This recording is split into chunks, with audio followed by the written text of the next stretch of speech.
Hey guys, welcome back to Empire Prints. Today we are working on a Remnant AT-AT driver helmet. I am very excited to do this. There were some behind the scenes photos of the screen use props, and then we got a couple clips in the trailer of these helmets. I've always loved the AT-AT driver helmet design. I think it is such a cool looking helmet.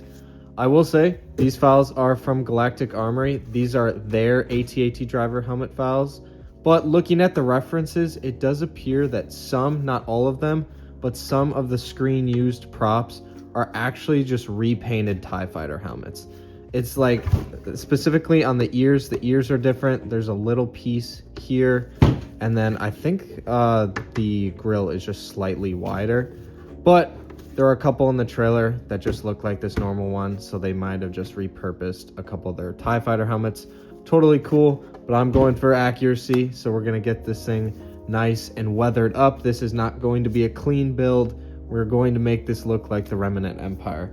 As you can see, I have lots of pieces. I had some print issues, if it can focus, with these canisters right here. They are rough. This is going to take a lot of work, but let's get into sanding. To start our sanding process, I'm going to start with 220 grit sandpaper. You can go lower if you need to. This all depends on the printer you're using and the quality of print that you received from your printer. I'm using a Bamboo Lab P1S, so I get fantastic quality prints right off the print bed. I have not messed with any settings. I couldn't care less to mess with the settings. As long as it prints without failing, I'm cool with that. I just want to go straight into sanding and get working on these helmets. So that's what I do for my printing. But I sand this down pretty heavy. Like, I try to get most of those layer lines out. Obviously, we're not going to get all the layer lines out, but you really want to sand it down because this is going to save you a lot of post-processing. Some people like to go straight into filler. This, for me, just works the best, whatever method you want to go with. The next step we're going to go into is the Bondo glazing and spot putty mixed in with some acetone. This is my go-to filler method. It is just a cheat code. I say this every video. It is a cheat code. If you're doing a lot of printing and sanding and all that stuff, as long as you take the proper precautions, glove, mask, eye protection, so you do not want to be touching this stuff. This stuff is very toxic, so just do not get it on your skin. Obviously, you can wash it off if you do. We're going to try to avoid that if we can, because this stuff is nasty and it smells horrible. So definitely wear a respirator when you're doing this. But this stuff fills in those layer lines so easily. It's not going to fill in seam lines. It's not going to fill in those really rough areas, but just the general flat areas on your helmet. They're just layer lines. It's going to fill that in this one go. I do probably around 2 to 3 layers of this, and I go for a more watery mixture because I found with thicker mixtures, it's just more annoying to sand in my opinion. So I keep it nice and thin and just add a couple layers of it. After giving our Bondo and acetone some time to dry, normally do it at about 30 minutes I start sanding it, I come in with a 400 grit sandpaper and just wet sand this whole thing. I don't like dry sanding. It's incredibly messy and it's annoying to do, so I only wet sand from this standpoint forward. It's all wet sanding 400 grit. Obviously, if you have some rougher areas or just needs a little bit more sanding, you can drop it down to 320 grit. Even 220 grit, it just depends on the print and the areas that you need to work on. But 400 grit normally gets the job done, and this prepares it for our filler primer. After putting a nice thick coat of Rust-Oleum filler primer over the entirety of the helmet, I'm going to come in with some Bondo glazing and spot putty, and I'm just going to put this on all the rougher areas on the helmet. The bottom edges, the top of the dome, and anywhere where we might have had some printing issues. This is going to help fill in those areas that the filler primer would just take layer after layer to fill in. So this helps us speed up the process. After our Bondo's dry, we come back in with a 400 grit sandpaper and we just rinse and repeat until we get it nice and smooth, no layer lines. That's what we're shooting for. The more time you put in, the better it's going to look, but just rinse and repeat until you're happy with how the helmet is, and then we can get on to our painting. Since we are not doing a super high gloss helmet from Empire Strikes Back, this is the Remnant Empire, I just gave it a nice layer of satin Rust-Oleum white. This turned out to be the perfect paint, and I was really happy with how it looked. After that, we want to prime our details, And because they're so small, I like to use airbrush paints. I think they're really efficient and they dry so fast. So while the helmet's drying, I just come in with some acrylic ink and I just spray all the parts black. Even the ones that aren't black, I just like to give it, a nice base layer of black, because this is going to make painting way easier when we go on to hand painting and other airbrush colors. Now on to masking off all the detail parts on the helmet that are black, such as the frown, the chin area, and the top of this fin piece. I'm using some frog tape with, I think it's the delicate version, so it has less adhesive. It sticks down really good. It just has less pull, so I didn't want to risk ripping up my paint again like I did on my snowtrooper build. I wanted to make this nice and easy, and I gave my helmet proper time to dry. It had a nice satin clear coat over it, so there's no way I was gonna have any paint rip up, and I didn't, fortunately, so that mistake has been corrected from my last build. And this tape is just so nice to work with because it's delicate and just so thin. You can flex it a little bit, but I actually found some tape from a commenter on my last video that actually is very thin, and you can flex it, you can bend it. So I ordered some of that stuff. I have some builds coming up that I'm going to need it, that have some complicated designs, so I'm really looking forward to those builds, so stay tuned for those. For the rest of this build, I'm pretty much exclusively using an airbrush along with some dry brushing techniques, but I'm mostly using an airbrush for the details and the weathering. I just think the efficiency and the quick dry times of an airbrush are so much better than using spray paints in circumstances like these. I will always use spray paint, but for like these smaller detail areas, especially because I'm weathering this helmet, it is so easy to scratch up and file and give lots of weathering to airbrush paints rather than spray paints, because airbrush paint is just much thinner and less durable. Obviously, if you put a clear coat over it, it's going to be really durable, but I'm intending on scratching this helmet up, so I didn't want it to be so difficult to give chips to, especially if you start weathering it right away. It's even easier to rip up this airbrush paint, which is super nice, which was what I'm going for this build. Right after the paint kind of just barely is dry to the touch, I come in with a file and I hit all those edges and give it a couple scuffs throughout that black paint. You're gonna avoid the frown section. Based on the reference photos I was looking at, I didn't really see any chips there, but on the chin, and specifically this main mohawk piece, it was pretty chipped up, especially around the edges. So the most random method I can use is the file. It's just going to hit all those high spots, and it's going to give you a really random look, where if you just come in with a different type of tool. When peeling your tape up, be very careful, because you do not want to rip up the paint below like I've done in the past. So just be very gentle, even though we are using the delicate tape. And this is just going to happen sometimes. No matter how good you tape, you're going to have some leaks. So I come in with an X-Acto blade, a fresh X-Acto blade, and just very lightly scrape away any leakages. It's airbrush paint, so it's going to come off really easy. You're going to have to put almost no effort to scrape it and get nice, clean, sharp lines. This is where you could run into issues if you use spray paint. You're going to have to give it a little more force, and sometimes you can scratch down back to the primer. So this is why I like to use airbrush paints. There's nothing wrong with using spray paints. You can use them for this if you do not have an airbrush. It is just my preferred method. When painting, I almost forgot this back box on the helmet is also black, so I just hit this with the airbrush and came back in with the filer and kind of gave it the same scratching I did on the front of the helmet. So there are plenty of red details on this helmet. For the helmet, I just used some Bloody Red by Vallejo. It seemed to be very close to the reference image that I had. And a lot of these I just kind of eyeballed. I didn't do any measuring, and they seemed to come out pretty even. I was very happy with how they came out. The reason I was a little bit iffy on airbrushing these is because there are sticker kits for this, but I just found it way easier, since we're going to be weathering, to hand paint and airbrush all of them. Same thing we did for the black details. I came in with a file and an X-Acto blade, and I gave some chip weathering throughout the helmet and some of the areas. The only areas I didn't really chip up was the frown area. That I kind of wanted to leave alone for later. For the metal chin greeblies on the front of the helmet, I'm going to chrome them. So I'm going to use some Spastics High Gloss Black. I kind of got this down compared to the last time I used it on the Snowtrooper helmet.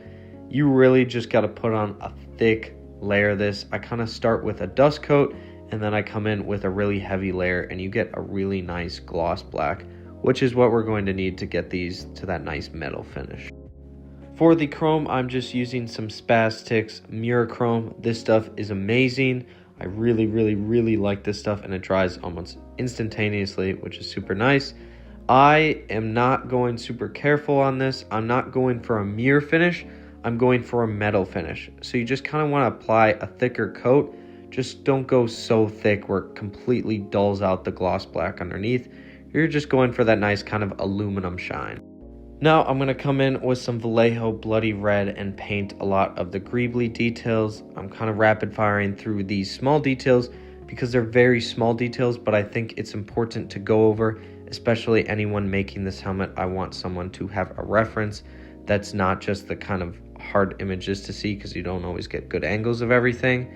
And just to make it very clear, we are using the Mandalorian and Grogu reference AT-AT driver. We are not using the Empire Strikes Back references. They are two different helmets, and the colors are not all the same. On the two chin details specifically, both tips are not red in the Empire Strikes Back. Only one is. But in the Mandalorian, both are red. So just want to make that very clear. If you are making the Empire Strikes Back version of this helmet, you are going to paint slightly different details. Then I'm going to come in with some neutral gray, and I'm going to spray both of the canisters on the back of the helmet to prep them for their greebly details. For these two greeblies on the front of the helmet, I'm using some more neutral gray, and I'm just painting those tubes, not the little black piece below that. Gray seemed to be the closest color. The references are kind of hard because they are weathered, but I found a way to get a perfect match with the weathering. So it's going to start off very light, but we're going to darken this as we go through the weathering process. So this is where I had the bright idea, and I'm definitely the first person to probably ever do this because it's such a horrible idea and it's painfully long to make work. But I hand taped both Imperial logos. Each piece is individual. It's so annoying how the Imperial logo is set up. They have to be separately cut out and then separately aligned into a circle. It was a nightmare to do, but if you don't have any of the stickers, I had some stickers ordered, but they weren't going to be here for like a week and a half, and I was going to be weathering and scratching these logos up a ton. So I was like, you know what, let me just try to hand tape them up. It is possible for anyone out there that does not have access to the decals or doesn't want to buy the stickers for it, you can do it. It is definitely possible, but it's going to take a lot of time and it's going to be difficult. This was like a 2-hour process to cut them out, get them even, try to align them to where they were supposed to be on the helmet. And I will say I should probably have pulled them up a little bit. They're a little bit lower than I would have liked and maybe a little bit larger than I would have liked. But that's the downside to hand taping each individual piece and kind of hand aligning them. It's a long process, but we're going to be weathering these up so we can kind of hide some of those imperfections if they're not perfect. So it's totally fine. I used some steel wool while the paint was still kind of wet and scratched them up. It just gives nice random scratches. And then I took off larger chunks with the X-Acto blade, which really brought in those weathering. And I think they turned out really good. They're not 100% perfect, and I wish they were a little bit higher up on the helmet, but they turned out really good, and I'm happy with them. So for the two back canisters, they are much different than the Empire Strikes Back canisters. They're a little simpler. One just has a couple red details, and then the other canister is just a thick black stripe around the canister. And I just airbrushed these. Very simple, very easy, but just make sure for the helmet that you're making, you use the correct references. As you can see on the reference photos I got from the Jon Favreau Museum, this is some close-ups of one of the screen-use helmets. There seems to be a lot of gray scratches on the greeble details, or at least all the black greeble details. So I came in with some Stonewall Gray and just dry brushed that over. And then I'm coming in with some Beastie Brown from Vallejo, and I'm doing a little bit of a brown wash on those tubes. They looked pretty grimy on the helmet and pretty dirty, and this fit the look and helped darken the gray and leave a little bit of brown in all the crevices, giving it a nice weathered effect. Same thing with this black mohawk on the top of the helmet. It seemed to be very scratched up with a mixture of kind of gray dry brushing to help kind of blend some of the scratches as well as the white scratches. So it was a nice layered effect, and layers are everything in weathering. They give the most realistic look. And then on the frown, I'm doing the same gray dry brushing. For these two greeble details, only the tops are that metal detail, and then I hand painted some white. And then while the white was still pretty damp and not fully cured, I came in with a file and scratched them up to give them a nice weathered and chipped effect. And these came out really, really good. I was really happy with how these greebles came out. So now that the helmet is fully assembled, I had some weird audio issues in this clip, so I'm going to be doing a voiceover for this. I'm going to airbrush weather this helmet. As you see on your screen now, these references, it's that nice faded yellow brown look with some scratches in between, kind of showing where maybe it's been touched even though there's layers of dirt. Almost when you touch a dirty car door, you kind of rub some of the edges of that dirt off, and there's a really cool effect, and you'll understand what I mean when I start weathering this up. I'm just using some Beastie Brown and some Stonewall Gray, probably about 85% brown, 15% of that gray to get that nice kind of faded look to the helmet. We're going for the Remnant Empire here. We want this thing to look pretty worn down, and airbrushing just provides a nice realistic effect. I much prefer this method for these style of helmets.